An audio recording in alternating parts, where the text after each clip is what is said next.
and welcome to You So You. My name's Zoe and this is my video podcast about all of the crafting that I do. I'm primarily a knitter. I also crochet, I also sew my own garments. I do a little bit of cross-stitch and embroidery here and there. I'm learning to weave. I'm learning to spin on a drop spindle. And this is where I let you know all of the things that I've been up to. If you'd like to like and subscribe down below, then that would be fantastic. It's always nice to get the little notification to say somebody new has signed up.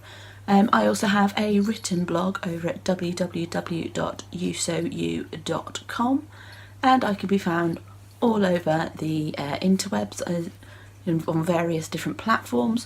On Ravelry I am ZozieM. We also have a group over in the Ravelry groups tab, so feel free to search You So You there. That's where you'll find links to the videos and also show notes when I remember to do them. I don't do show notes for every episode, only when I feel that there's enough new things in there to warrant the time doing it. I also put show notes on the blog when they're available. And I can be found on Instagram as ZozieM. I hope that you've all had a lovely, restful, festive period. It is today the 30th of December, which means that we are about to close out 2018, and what a year it has been. Full of highs and lows, it has to be said. Not just me personally, I'm thinking wider world. So yes, that's me. I am currently wearing my throwback, which is a cardigan that you have seen before. It's an Andrea Mowry pattern. I'm getting a lot of wear out of it this winter. My house is fairly cold, so actually having a worsted weight cardigan to throw on is really handy. That's why I did it. I wanted something thicker for the winter, and I quite often throw on a shawl to go with it as well. I've got a few hand knit shawls now, so they are getting a lot of wear at the moment. They didn't need much wear when I was up at Christmas though. My father's house is new and insulated and warm. My house is old and predates cavity wall insulation and central heating. Yeah. It's chilly. It's actually warmer outside than it is inside most of the time. But moving along, the details of this cardigan can be found on my Ravelry project page, and I talk about it in earlier videos. There isn't even a video specifically on this cardigan. So I do have a few finished objects to show you, well, one set of finished objects to show you, but I don't have them to hand because they are my little teeny tiny crochet amigurumi that I did for my brother for Christmas. So they have been gifted now. They are now positioned lovingly in his home. So I will insert a picture of the teeny tiny Star Wars. I still haven't worked out how to put it here, so I'm going to disappear for a few moments.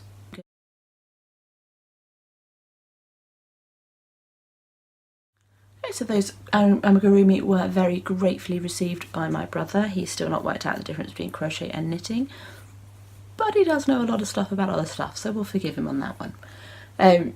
I've done as you saw in the picture, Yoda, a Stormtrooper, a Jawa and a BB-8. I do have many more patterns for crochet Star Wars amigurumi. They came in books, the Lacey Collin Star Wars crochet and more Star Wars crochet gift sets. So the ones that I've made came with the yarn that was in those kits. I do intend to get some more safety eyes at some point and make more of them.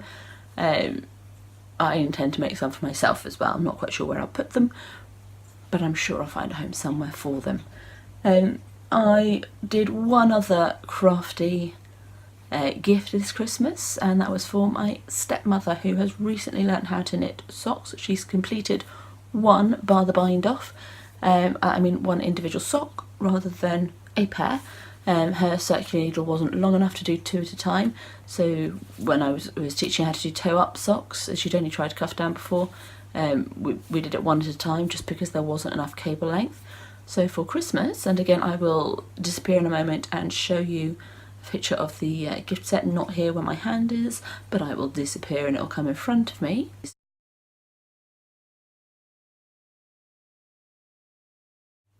So I got her a project bag from Amelia X Joy, which is the same person who has made the project bag that I have socks in at the moment.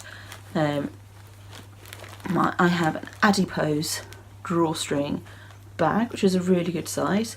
So this is the same maker as did the Fairy Village bag that I gave my stepmother. I gave her a metre long cubic 3mm circular needle, as she was knitting her socks on 3mm needles. Her gauge is far tighter than mine, so I knit mine on 2.5s. I'm not quite sure what difference the square needles will make. My cubic is on its way still, as it wasn't in stock when I placed the order. And the yarn that I got her, I am actually knitting up socks in the same yarn. So look for the ball band. Here we go. Okay, so this is the yarn that you have seen before. It is from an independent dyer, UK based independent dyer. Okay, Fairy Realm yarns, there's their pearlescent ball band. It is their Christmas colourway, which is called Christmas Tree. It came with the green skein as the main skein, and a corally pink mini contrast. It's referred to on the label as set 2, so presumably there was a set 1. It's superwash merino nylon 75/25. It is super soft. I am knitting up my set into a pair of 2 at a time toe-up socks with contrast heel toes and possibly cuffs if I have enough of the contrast colour when I get there. So this is what mine is looking like. So this is what the yarn that I got my stepmother will knit up like. This is where I was last time I showed you these socks before I went away. Did some knitting on the train on the way up and some knitting whilst I was there, as well as in the car on the way home as my father brought me back. And I'll explain why he did that shortly. This Progress Keeper is also from Fairy Realm yarns. It came with the yarn, and as it's a Christmas yarn, I thought I'd put the Christmas charm on the Christmas socks. I'm using the Candy Cane pattern by Mina Phillip Knitting Expat, which came free with the Seasons Sock Club, which I have subscribed to. So I'd really like to get these socks finished as close to Tuesday as possible, Tuesday being the 1st of January, which is when the first pattern from the Sock Club is due to be released, and I would really like to be able to have free needles to cast that on. Although of course if my cubics arrive on New Year's Eve, I can use them to cast on. I already have some yarn that caked up for that. I've shown you the yarn before. It's the Snow Day from Pixie Yarns, which I bought at the same time as the Christmas yarn. So that's my gifting and what I'm making with the same yarn as I've gifted. I do have some more progress to show you on a couple of other projects that you've seen before. The first one I'm going to show you is another Mina Phillip Knitting Expat design. This is the test knit that I have been working on. I have until the middle of January to finish it, and it's looking really promising. There has been some progress made, but I've been focusing on another project a little bit more whilst I was away. This did come with me, but I just didn't do much knitting on it. This is the Big Red. So as you can see, I am down here. Last time I showed you I was here, so I've made 1.5 inches of progress. So I am into the travelling cables section, so these cables down the side are now starting to curve back in towards the centre of the jumper. So I have probably that much left to do, and the ribbing, so probably about that much left to do in the body, and then the sleeves, and then to pick up for the neckband, and that will be done. So there's actually no concerns that that's not going to be done in time for the deadline. It's probably going to take priority over my other garment knit from now until I get it done, just because I've got a deadline for it. My other project I did have a deadline for, but I didn't start knitting it soon enough to make the deadline. and that is a jumper for my partner. I've decided to do him a hand knit every year for his birthday, partly because he doesn't really buy lots of clothes, partly because he is an awkward size to buy clothes for. He is 6'4" and slim, so he needs long and narrow clothes, and clothes aren't made in that configuration.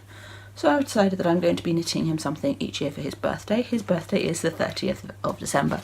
Yep, today. I cast this on before Christmas, but only just before Christmas. It's an Aran weight, it's in 100% merino, it's in patterns merino extra fine, which is beautifully soft to knit with, which is just as well because, there you go, there's the top of it. This is Erica Knight's Forest Hill pattern. This is the front. Oh, there we go, they're at the bottom there. It's long enough to be a tunic on me, pretty much. He has half a jumper for his birthday. I have the back to do, which will be pretty much the same. In the original pattern, it doesn't. The back has this zigzag cabling pattern, travel all the way up to the shoulders, but I'm going to do the 2x2 rib at the top of the back, the same as on the front, as I think the shoulder seams will look better to my taste and to his taste that way. It's an easy knit. It knits relatively quickly. There's just an awful lot of it, and I didn't start quite soon enough. There will be 2x2 sleeves, so they should be fairly straightforward to do. They'll be picked up and knitted flat once I've joined the shoulders with a 3-needle bind off, and he should have his jumper some point in January. Next year I'll start sooner and he can have it for his birthday. It is a nice pattern, it is easy to follow, it is fairly memorisable. There's obviously not much shaping in the body. Being a man's jumper, you knit up to the sleeves, mark where the sleeves are, and then continue to knit in the cabling and zigzagging for another few inches before doing the 2x2 rib. So it is fairly straightforward. I am managing to do the cables without a cable needle on this one with a chunkier yarn, whereas on the fingering weight I wasn't managing to do that successfully. I don't find that makes it particularly quicker than using a cable needle. I mean, it's not any slower, just not particularly any quicker. The main benefit is I'm not constantly looking for my cable needle, which when I'm not wearing knitwear is a common occurrence. When I'm wearing my knitwear, I attach my cable needle to my sleeve, so it's always there ready for me when I need it, and I don't really find that it slows me down at all, as long as I can find it. If I can't find it, it slows me down a lot. So that's my works in progress. I do obviously have a few other things on the needles that I'm hoping to get off the needles fairly early in the new year, but I haven't been working on them for at least a month, so I'm not going to show them now. As I pick up those whips and work on them, I will share them with you. I have a couple of shawls on the go. I have a couple of blankets that I've been crocheting. I have a shawl that I was crocheting that I started. It's teeny tiny triangle at the moment. In some yarn that my half got me for my birthday back in June. So I do have a few things I want to clear off and get out the way fairly early on in the new year, but I will be doing some new cast-ons as well, partly because I can't use whips for the Harry Potter house cup. Not nerdy at all. The other thing that I wanted to show you today is some fabric that came in from Minerva. I'm not sure if I've shown you this before, but in the next couple of days this fabric will be turning into some garments on the sewing machine that my father bought me for Christmas. This is why he didn't let us come back on the train. My previous sewing machine is about 13 years old. I bought it literally to hem a dress because I couldn't be bothered to do it by hand. It cost me £40. It was a John Lewis machine. It was fairly basic, and when I got it I didn't really know how to look after these things properly, so I wasn't giving it the maintenance that it probably needed.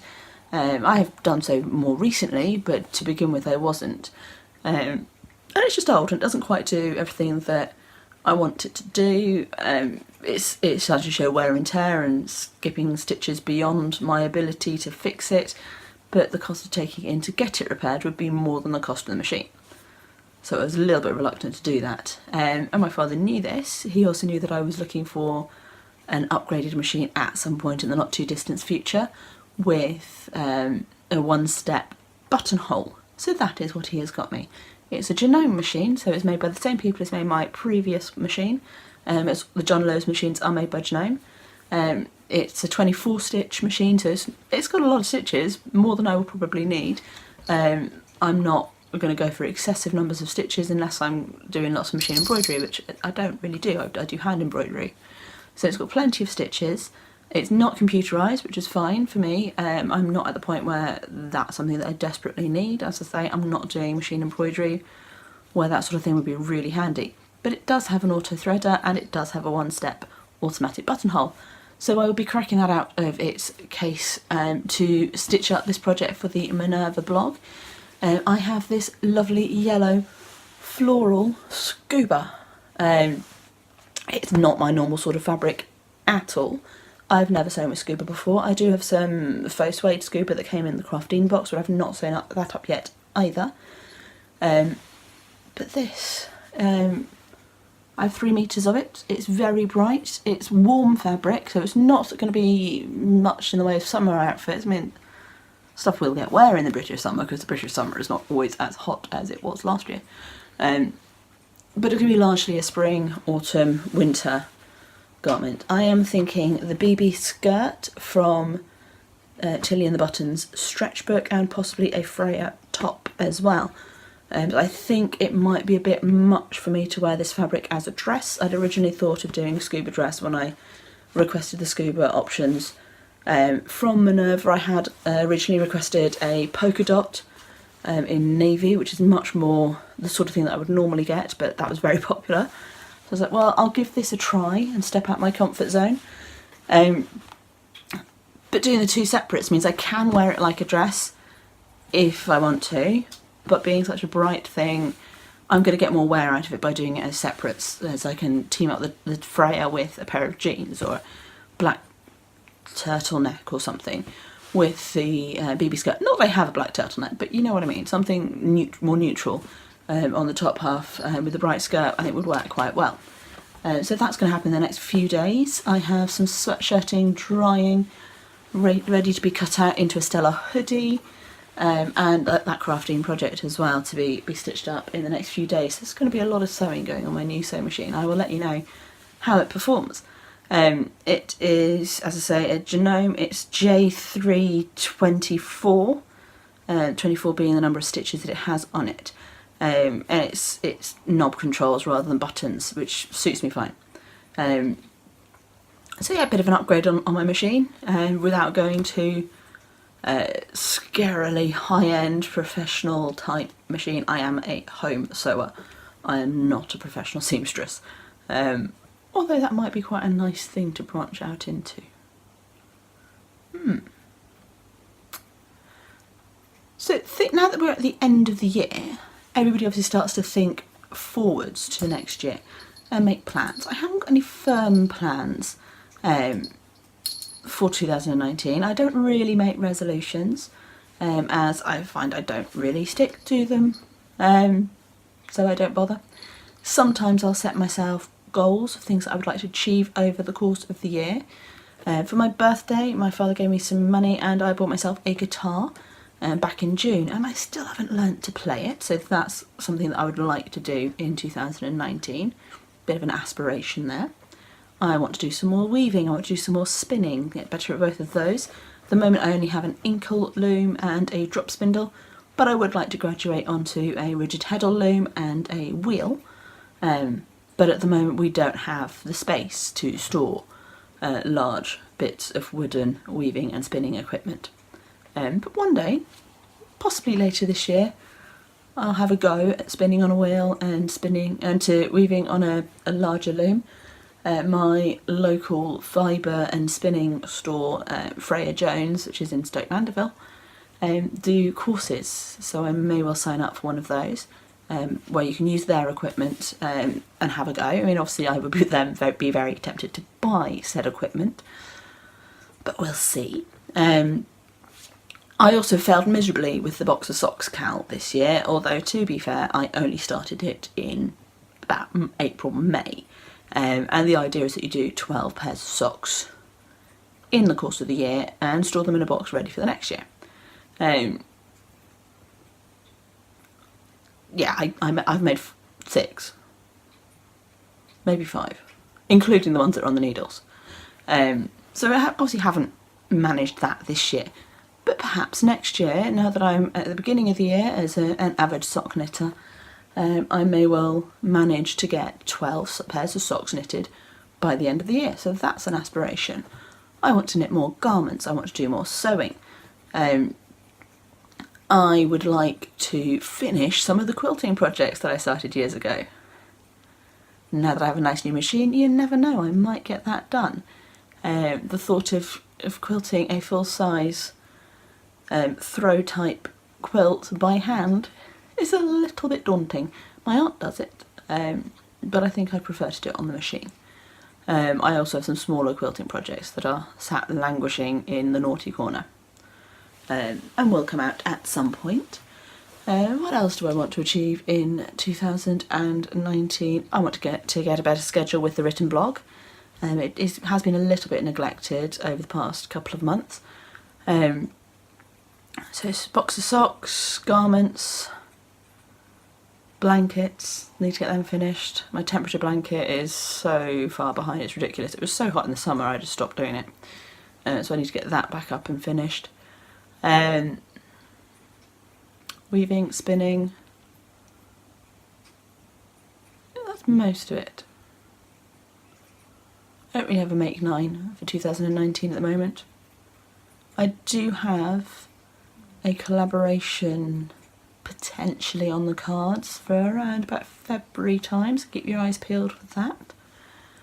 I'm sure there was something else that I had in mind that I wanted to achieve in 2019, but it escapes me at the moment. If I remember when I'm editing, I will pop it somewhere on the screen. In the meantime, I've been waffling on for 20 odd minutes, and I do have some footage from over the festive period to include at the front, so I'm going to stop there and wish you all the happiest and healthiest of New Year's, and all the best for the coming year. I hope you meet all your aspirations and your goals if you are somebody that sets them. And yes, I hope you have a safe and happy New Year's Eve tomorrow night. Like and subscribe if you wish to do so. Hop on over to the Ravelry group, You So You, and follow me on Instagram, all the things. And I will see you next time, hopefully with some garments actually sewn up. Bye!